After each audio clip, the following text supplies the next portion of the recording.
Most people think the market's biggest moves start with the biggest headlines. They do not. The biggest moves usually start in the places the crowd is too distracted to look. That is where I want to begin. While everyone is staring at missiles, ceasefires, oil spikes, and politicians trying to sound larger than reality, the real money often starts moving somewhere quieter. It starts moving in supplier contracts, in infrastructure deals, in capacity reservations, in chip partnerships, in memory bottlenecks, in customer commitments that look boring until you realize they are the pipes through which the future will actually flow. That is what this story is about.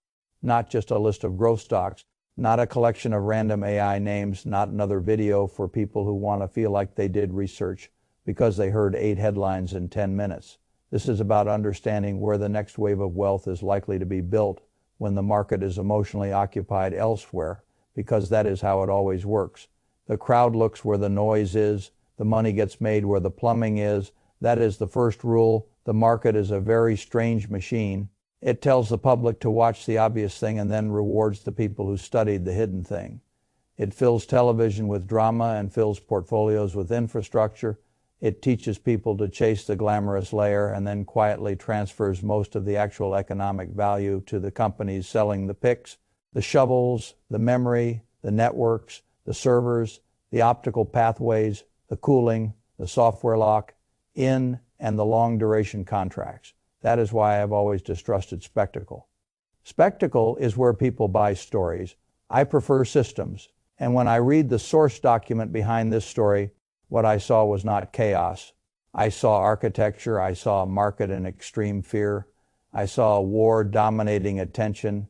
And behind that wall of noise, I saw several companies quietly being wired into the core operating stack of the next AI buildout. That is what interests me. The source starts with a very important observation. CNN's fear and greed index had been stuck in extreme fear for weeks, one of the longest stretches in recent memory, and the market was being jerked around by war headlines, a threatened escalation, and then a rapid ceasefire that knocked oil down hard and sent stocks ripping higher. That is exactly the kind of emotional whiplash that causes ordinary investors to miss the real setup. Fay file site Fayturn38 file 0 Fay, because fear does not just create discounts. Fear also creates blindness. When people get frightened enough, they stop asking which businesses are getting stronger and start asking only which headlines feel dangerous. That is how they end up selling the future to people who are still calm enough to study the structure. That is the master metaphor I want you to carry through this entire story. I call it the hidden wiring. Imagine a great city at night.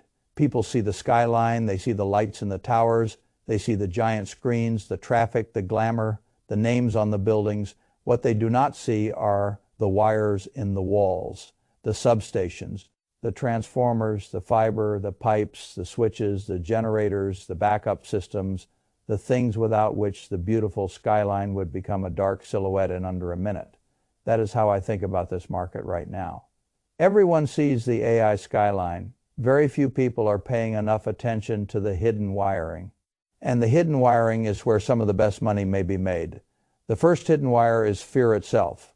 I want to start there because most investors still misunderstand what fear is for. Fear is not there to tell you when to run. Fear is there to tell you where emotional prices may have separated from business reality. The source says it clearly. The market was in extreme fear for weeks. Then a ceasefire arrived, oil collapsed by around 15%, and stocks bounced hard as investors breathed out all at once. Fay file a site, Fayturn38 file 0 Fay, that is not just a geopolitical story. That is a behavioral story. It tells you the market was leaning too far into one emotional direction and then had to snap back. Those snapbacks matter because they reveal something very useful. They show you how often price is being pushed by stress rather than by sober business judgment. I have always liked that kind of information, not because I enjoy chaos, because chaos tells you who is trading mood and who is actually studying value. So the first mechanism in this story is what I call the fear window. A fear window opens when the market is so emotionally preoccupied that it starts underpricing businesses whose long-term economics have improved. Most people think of fear as a reason to do less. I often think of it as a reason to look harder. Not buy blindly, look harder. because the market gets especially generous when it is terrified for reasons that are not closely tied to the long run earning power of the assets being marked down. That is exactly the kind of setup the source is trying to highlight. Now let me take you to the first business sitting inside that setup. Nebius. This is one of the most important names in the entire document because it sits exactly at the intersection of what I care about most: infrastructure, hyperscaler demand, sovereign AI needs, and validated relationships with the largest players in the world. The source says NVIDIA committed $2 billion into Nebius as part of a broader partnership that could deploy more than 5 gigawatts of NVIDIA systems by 2030.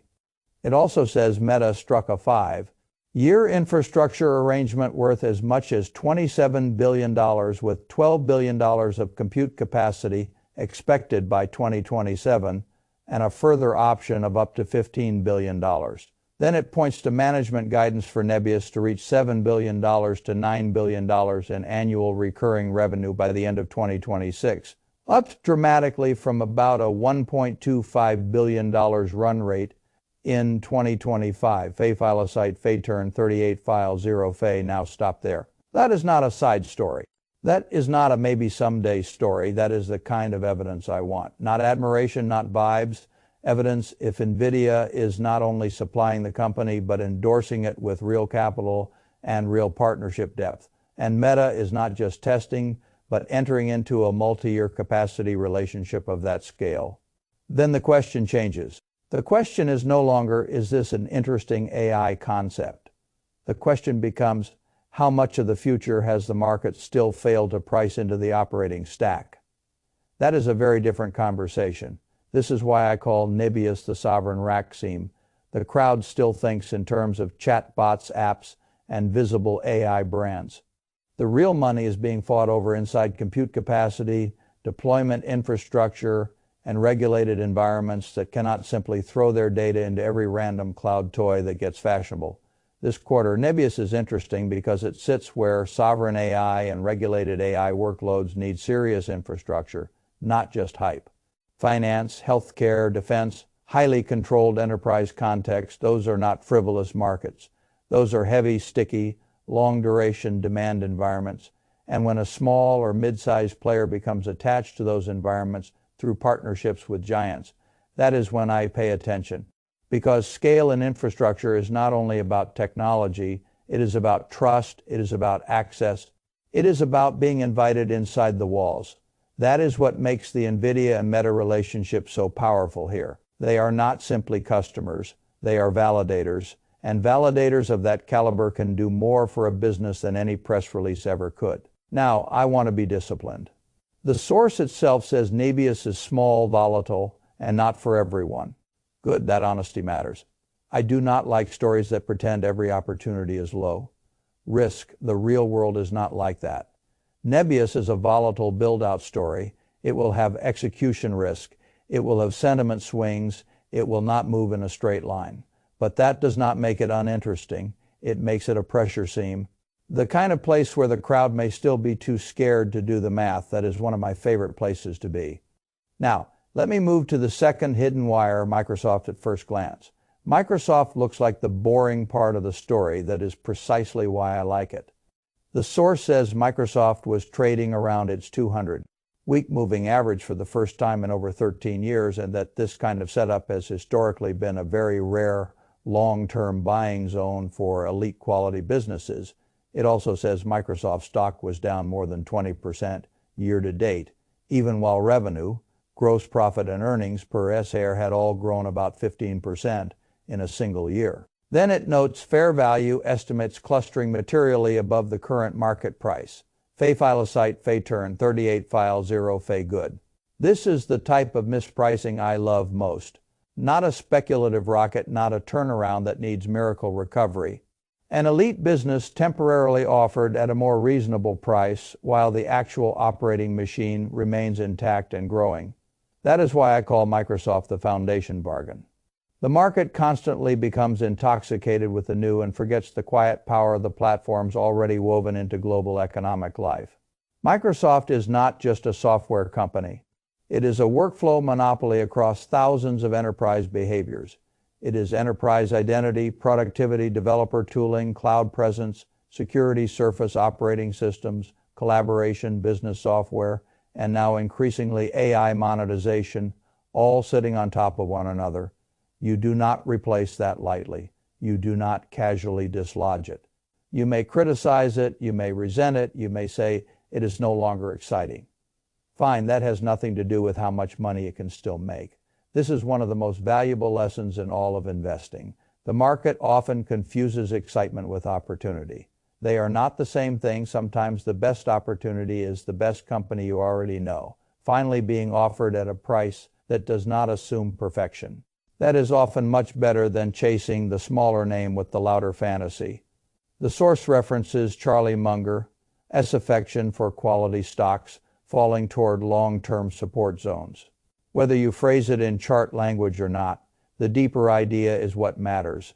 When a world-class business with real growth, real earnings power, and durable competitive position gets dragged down into a fear-driven valuation compression, that is often a wonderful moment to act.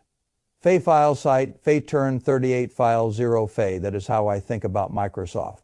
Not as the glamorous pick, as the anchor. When the world gets noisy, anchors matter. The third hidden wire is Marvell. This one matters because it sits inside a layer of the stack many retail investors still do not fully understand. The connective tissue between compute, networking, optical throughput, and the broader NVIDIA-centered ecosystem. The source says NVIDIA invested $2 billion into Marvell, and that Marvell is being plugged directly into NVIDIA's ecosystem through NVLink Fusion. It also says Marvell will build custom AI chips and high-speed networking gear that can work inside systems connected to NVIDIA's architecture. Then it ties this to Marvell's acquisition of a photonics, related business and its relevance to optical interconnects, one of the key scaling bottlenecks inside AI data centers. Fay Felicite, Fay turn 38 file 0 Fay. This is not a small thing. This is not merely another AI stock. This is an infrastructure coupling story, and coupling stories can be extremely powerful because once a company is accepted into the dominant ecosystem, it may participate in the growth of that ecosystem in ways the crowd is much too slow to appreciate. That is why I call Marvell the connective spine play. Everyone wants to talk about the GPU. Fine, the GPU matters, but GPUs do not live in a vacuum. They live inside racks, networks, memory systems, interconnects, switches, processing units, and a broader physical architecture that must move ridiculous amounts of data with extraordinary speed and efficiency. That is where Marvell becomes interesting. The market still loves to think about AI as software because software is easier to narrate. The real build-out is much heavier than that. It requires optical links, data movement, CPU collaboration, network cards, switching, and all the ugly physical complexity the average investor skips, because it sounds less romantic. That is where a lot of the money hides, because the market pays the most attention to the face of the system, and often underpays the nervous system. Marvell looks much more like the nervous system, and businesses wired into the nervous system of a capital cycle can do extremely well while everyone else argues over the face. Now let me go a step farther. The source frames NVLink Fusion as a way for other chips to communicate at full speed inside NVIDIA's ecosystem, even if the broader environment is built around another company, CPU or TPU. That matters because it says something subtle but important. The future AI stack may not be one company replacing all others. It may be one dominant architectural gravity field around which many other specialized providers orbit profitably. Fay Felicite, Fay turn 38 file 0 Fay. That is the real lesson. The crowd loves winner. Take all myths. Real industrial systems are often more layered than that. And layered systems create many ways to win. Marvell is one of those ways. Now let me take you to the fourth hidden wire, Broadcom. This is the kind of company I think many investors will appreciate only after the money has already been made. The source says Anthropic secured roughly 3.5 gigawatts of next-generation TPU capacity through a new compute arrangement with Google and Broadcom, on top of 1 gigawatt already coming online, and that Broadcom is designing the custom TPUs and networking gear under a long-term supply agreement running through 2030. It argues that Broadcom sits between the hyperscalers and the biggest AI model builders as a classic PIX, and Shovel's company, Fay-Filocyte Fay-Turn38 File 0 Fay. Exactly. That is why I call Broadcom the toll booth, not the glamour.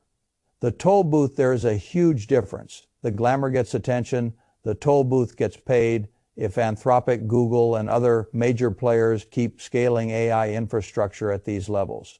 Then the companies providing the custom silicon and connectivity in the middle are not living on hope. They are living on throughput. Throughput is beautiful because throughput is less ideological than hype.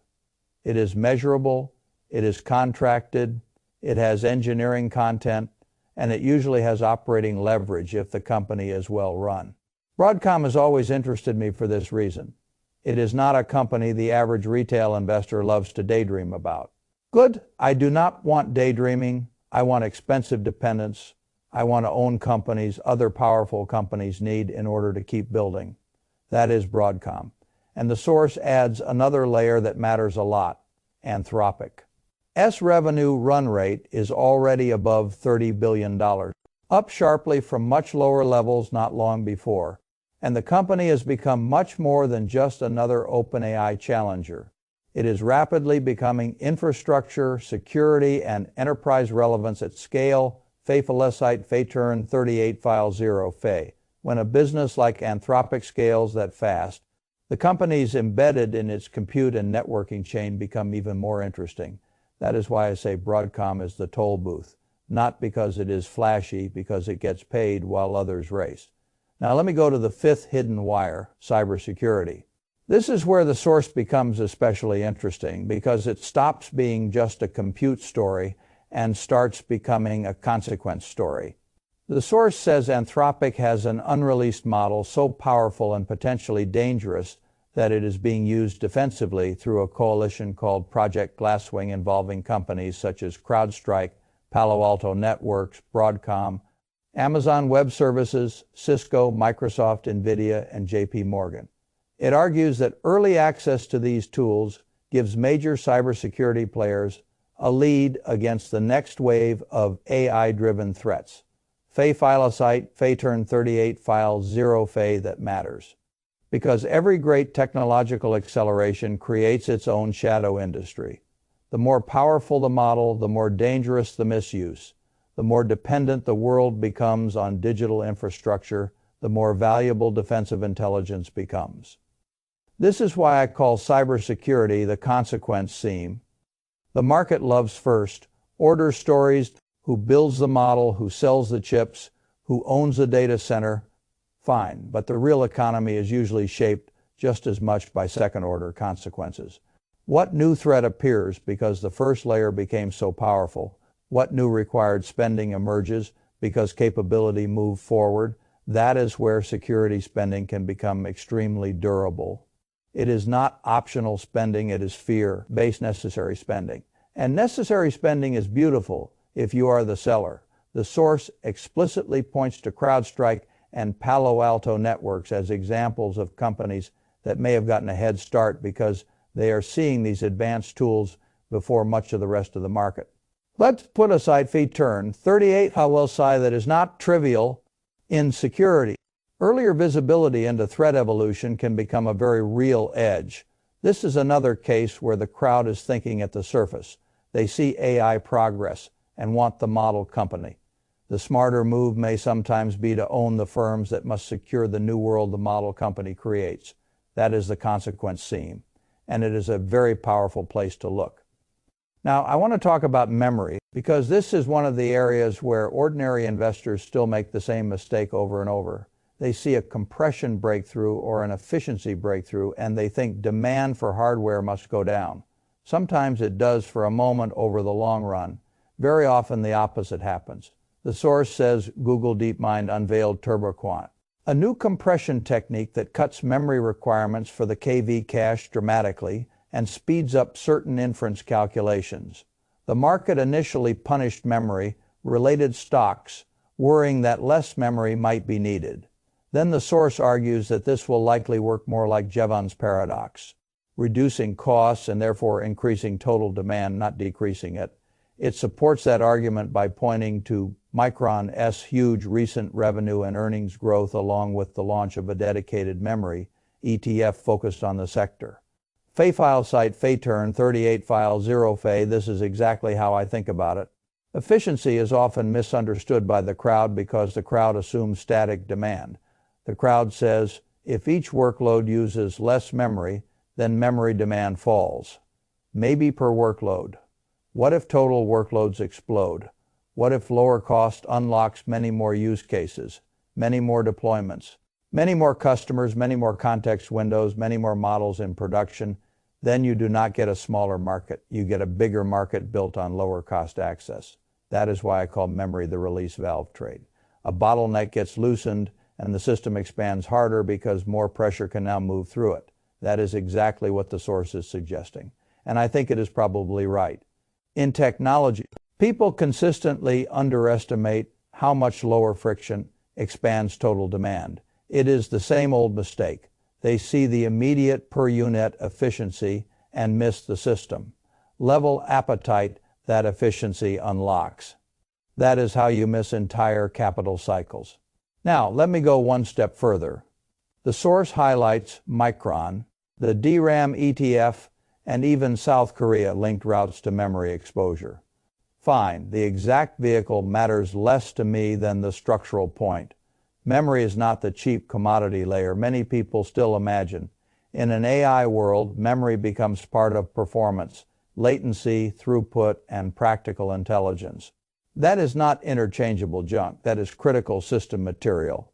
Fay file site Fayturn 38 file 0 Fay when a layer becomes critical. The market eventually reprices it. That is the opportunity. Now, I want to talk about ARM and SpaceX briefly, because both are in the source and both tell us something useful, even if I would not treat them exactly the same way. The source says ARM is moving from merely licensing architecture to launching its own AI-focused CPU, designed for inference in data centers with major customers lined up.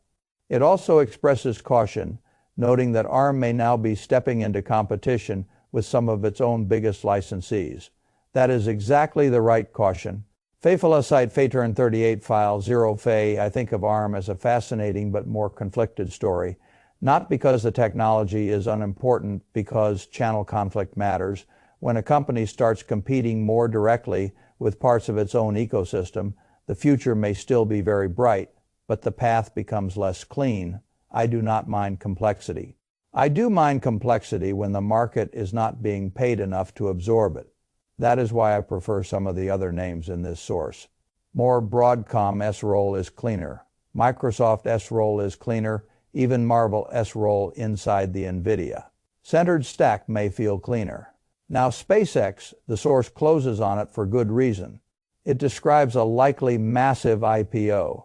The integration of Xi and X into the broader Musk machine, the strategic vision around orbital data centers, and the giant terafab manufacturing ambition with Intel, tied in as a production partner. Fay file site Fayturn 38 file 0 Fay. This is all fascinating. But here again, my instinct is the same. Do not get hypnotized by the skyline. Study the wiring.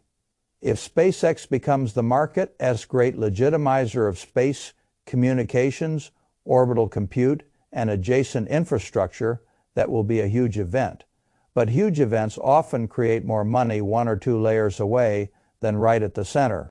Scarcity, oversubscription, volatility, and celebrity tend to make the center emotionally overcrowded. I prefer the businesses the center empowers. That is why the SpaceX part of this source matters to me mainly as confirmation. It confirms that infrastructure is not just staying on Earth. It confirms that the capital ambition is getting larger, not smaller. It confirms that the future stack may eventually extend far beyond today's data center footprint. That is useful. But it does not change my operating principle, own the wiring first. Now let me pull this all together. The hidden wiring in this source is not one stock. It is a set of roles. Nebius is regulated AI and sovereign infrastructure, scaling at absurd speed with heavyweight validation. Microsoft is the foundation bargain.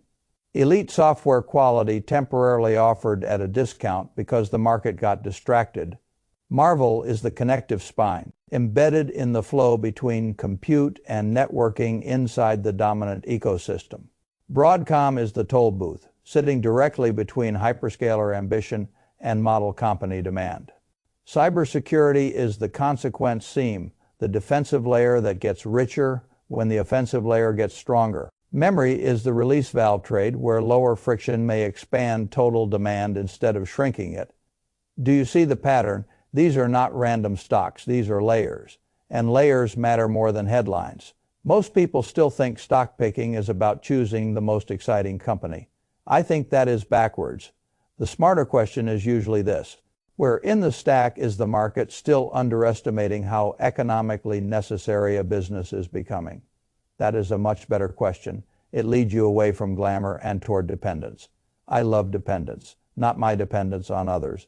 Others' dependence on the businesses I own. That is where durability comes from. Now let me give you the operating system I would use here. First, ignore the noise long enough to identify whether the headline that is dominating attention is actually the same thing as the capital story that matters most. Usually it is not. Second, separate the visible winners from the hidden infrastructure. The visible winners get the applause. The hidden infrastructure often gets the economics. Third, rank businesses by necessity, not just by narrative. Which ones are becoming more necessary to the stack as the build-out grows? Fourth, prefer validation from real capital and real contracts over validation from sentiment. A multi-billion-dollar partnership tells me more than 1 million excited posts ever will. Fifth, never confuse volatility with weakness. Some of the best businesses in a new capital cycle will still trade violently because the market has not yet decided what category they really belong in. That is exactly why the opportunity exists. And now let me tell you the deepest lesson in the entire piece. The market's biggest winners are often obvious only in hindsight because people remember the skyline and forget the wiring. Years later, everyone says the AI boom was inevitable. They say the data center build-out was obvious. They say the need for security, memory, networking, and regulated infrastructure was clear all along. It was clear to the people who kept thinking while others were distracted. That is the only advantage most investors will ever have. The ability to keep thinking while the crowd is emotionally occupied. That is why this moment matters. Not because one war headline scared people, because while fear held attention hostage, some very important pieces of the future may have gotten cheaper or remained underappreciated. That is what I look for. And if I am right, then the companies in this story will not all win equally, and they will not all move in straight lines. But they may collectively show you the real structure of the next stage. Not apps, not demos, not slogans. Infrastructure, the hidden wiring. That is where the serious money may be. And that is why I would rather buy the wires in a blackout than the skyline after the lights come back on.